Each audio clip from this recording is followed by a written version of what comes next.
कि पूर्णिया का लोग ये प्रण कर बैठा है कि पप्पू के बिना पूर्णिया अधूरा है। पूर्णिया तभी पूर्ण होगा जब पप्पू हमारा सांसद होगा, जनप्रतिनिधि होगा।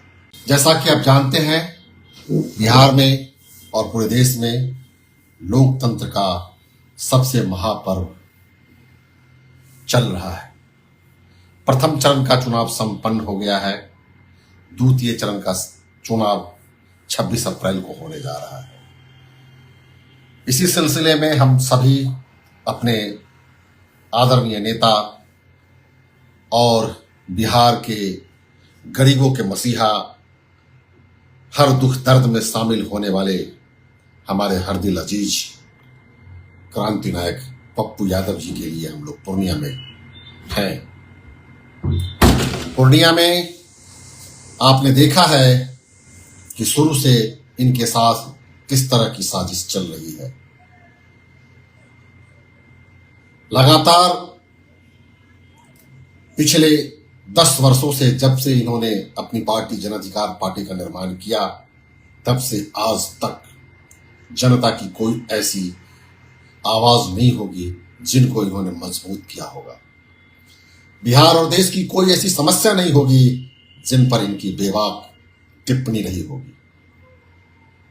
आम लोगों के जीने के हक की लड़ाई, आम लोगों के अधिकारों की लड़ाई, आम लोगों के हर समस्याओं की समाधान की लड़ाई जिस बखूबी से इन्होंने लड़ा है पिछले 10 वर्षों में, इससे कई लोगों की बेचैनी बढ़ी है।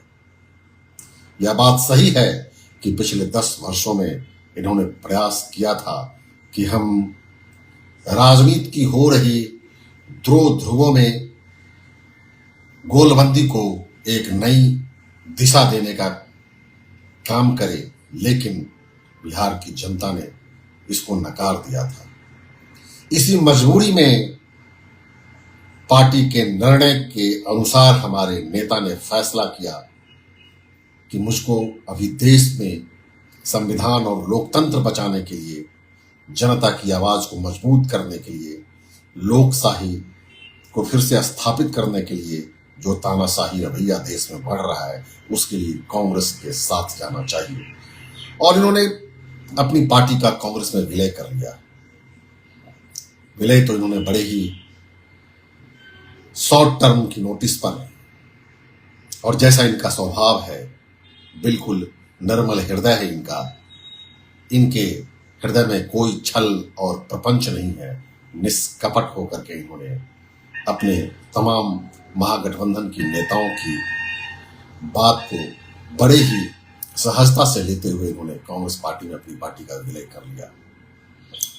लेकिन इनके साथ जो राजनीतिक साजिश हुई, उस और हमको कुछ नहीं कहना है। बिहार का बच्चा बच्चा और देश का सब लोग और हिंदुस्तान के लोकतंत्र पर नजर रखने वाले दुनिया के लोग भी इस बात को बखूबी समझ गए। लेकिन यहीं तक बात रुकती तो ठीक था, जब पप्पू यादव जी ने संकल्प लिया था अपने प्रणाम पूर्णिया अभियान के दरमियान कि हम दुनिया छोड़ देंगे लेकिन पूर्णिया नहीं छोड़ेंगे। आज नौबत इसी बात पर आ गई। बिहार के महागठबंधन के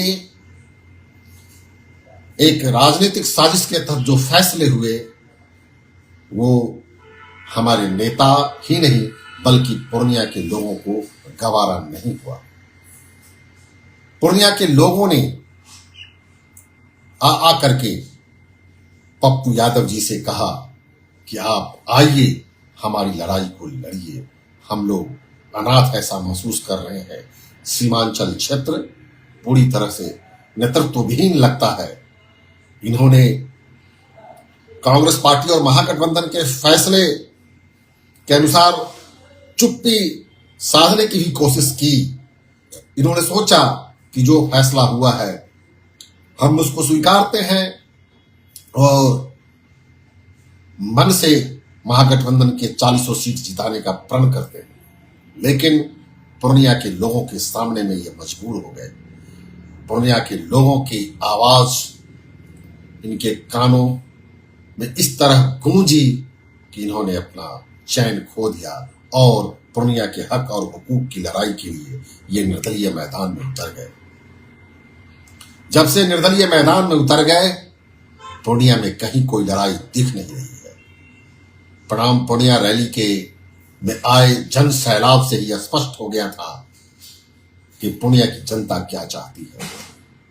और न सिर्फ यह पप्पू यादव जी को इस बात का आभास हुआ, बल्कि बिहार और देश की राजनीति करने वाले तमाम दिग्गज नेताओं का इस बात का एहसास हो गया कि पूर्णिया का लोग ये प्रण कर बैठा है कि पप्पू के बिना पूर्णिया अधूरा है। पूर्णिया तभी पूर्ण होगा जब पप्पू हमारा सांसद होगा, जनप्रतिनिधि होगा। इन्होंने जनता की आवाज और जनमानस की भावनाओं का सम्मान किया और अंतिम दिन जाकर के नामांकन किया। ये अंतिम तक ये चाह रहे थे कि महागठबंधन के लोग फैसला करें, लेकिन महागठबंधन के लोगों के अंदर में, खास तौर पर एक परिवार के अंदर में जो भावनाएं थी, वो भावनाएं सामने आई। और कल चुनाव के बाद जो प्रथम चरण का चुनाव हो गया, तो द्वितीय चरण में सारी की सारी एनर्जी अब पूर्णिया पर लग गई है तेजस्वी जी की। तेजस्वी जी एक होनहार नौजवान युवा नेता है। हम इनके उज्जवल भविष्य की कामना करते हैं। पप्पू यादव जी ने भी कई बार कई मौकों पर इनको मुख्यमंत्री बनाने के लिए अपने हर कोशिश को अंजाम तक ले जाने की बात कही है। उसके बावजूद भी तेजस्वी जी ने जो कल बयान दिया है और लगातार जो बयान दे रहे हैं, इससे पूर्णिया की जनता और देश की जनता को एक अलग संदेश गया है। उनके बयानों में और उनके एक्शन से यह स्पष्ट हो गया है कि ये भारतीय जनता पार्टी से नहीं लड़ रहे हैं। ये लड़ रहे हैं तो सिर्फ पप्पू यादव से लड़ रहे हैं। ये हताशापूर्ण जो बयान आया है कि या तो इंडिया को वोट दीजिए, नहीं तो एनडीए को वोट दे दीजिए। बीच में इधर उधर मत झांकिए, पप्पू यादव जी की तरफ मत झांकिए। या तो आप बीमा भारती को दीजिए, नहीं तो संतोष कुशवाहा को दे दीजिए। ये बात किसी को गले से नीचे नहीं उतर रही है, खास तौर पर पूर्णिया के लोगों को। मैं भी पूर्णिया में लगातार कैंप किए हुआ हूं और हमारी पार्टी के सभी छोटे बड़े कार्यकर्ता ने अपने महत्वपूर्ण कार्यों को तिलांजलि देकर के लगातार पूर्णिया में प्रत्येक गांव में, प्रत्येक पंचायतों में डटे हुए हैं।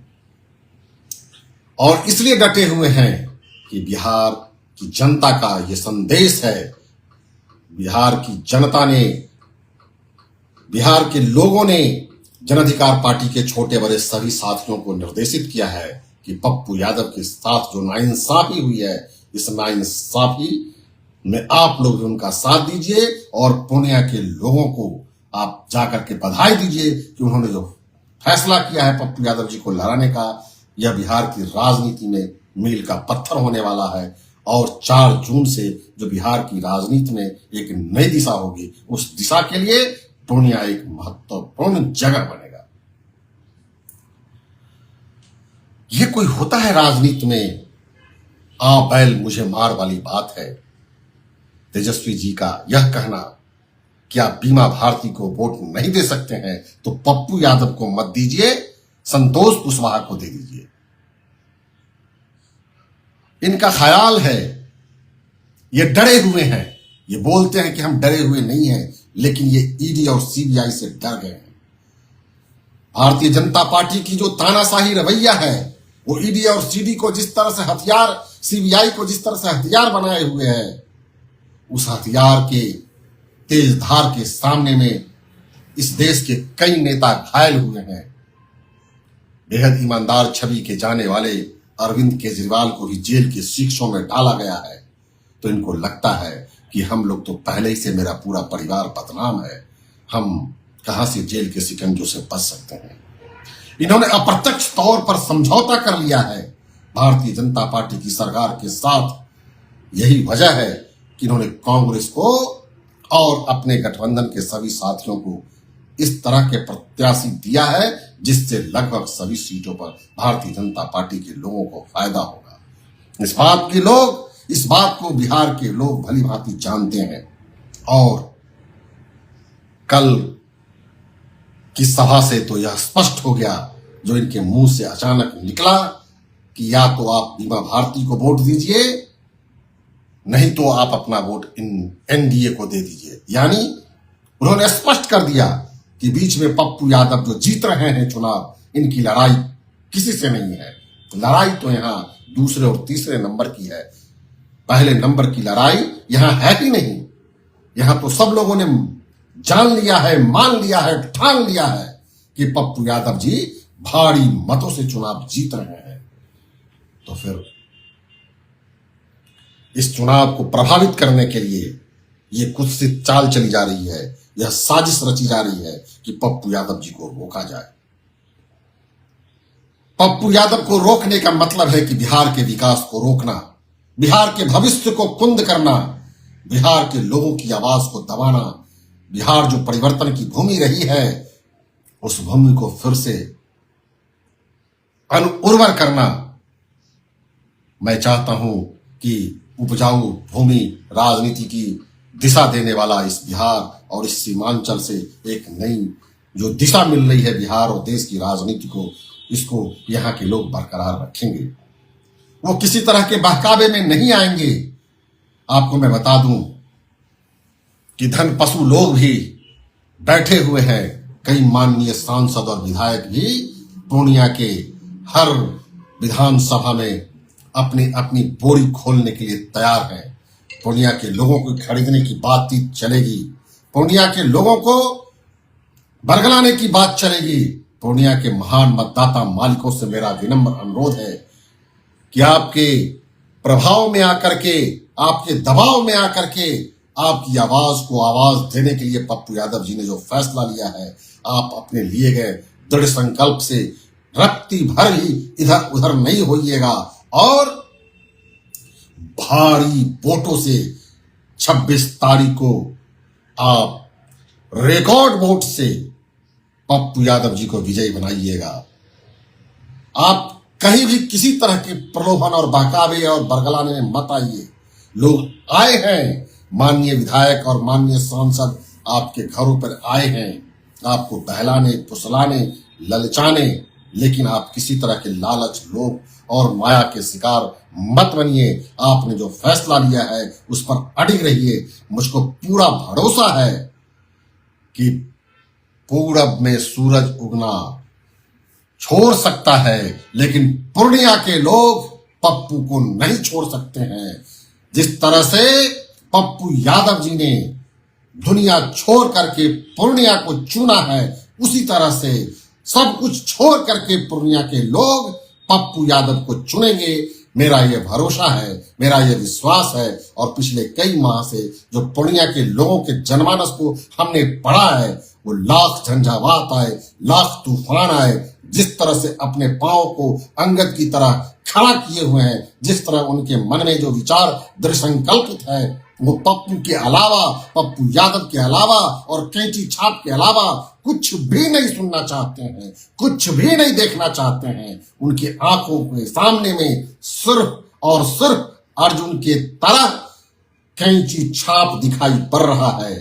कैंची छाप के अलावा दूसरा ईवीएम में कोई छाप उनको नजर नहीं आ रहा है। पूर्णिया के महान मतदाता मालिकों को मैं फिर से अपील करना चाहता हूं कि वह शख्स, जो शख्स पूरे बिहार ही नहीं देश में हर मजलूम की आवाज है, हर उस लोगों की आवाज है जो दर्द में कराहता है, हर उस बेबस लाचार महिलाओं की आवाज है और उसको इंसाफ दिलाने के लिए कहीं भी तत्पर और सदैव तैयार रहते हैं। ऐसे लोगों को जो राजनैतिक नाइंसाफी के शिकार हो गए हैं, जनता की इस महाअदालत में आप लोग का फैसला निश्चित रूप से ऐसा होगा जो कि एक दुनिया का इतिहास बनेगा।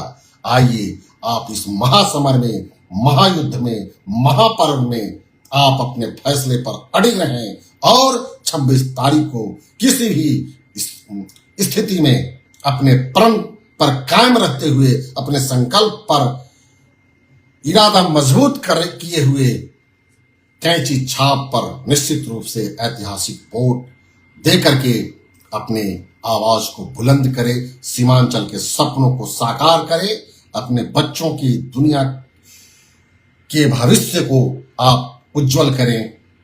आइए इन्हीं चंद चीजों के साथ हम जरूरत पड़ी तो फिर से आपसे रूबरू होंगे। आप किसी भी बहकावे में नहीं आए। पुनिया का प्रण है कि पप्पू यादव को ही रण में हम जिताएंगे। धन्यवाद, नमस्कार, जय हिंद, जय बिहार, जय पूर्णिया। पप्पू यादव जिंदाबाद, कैंची छाप जिंदाबाद।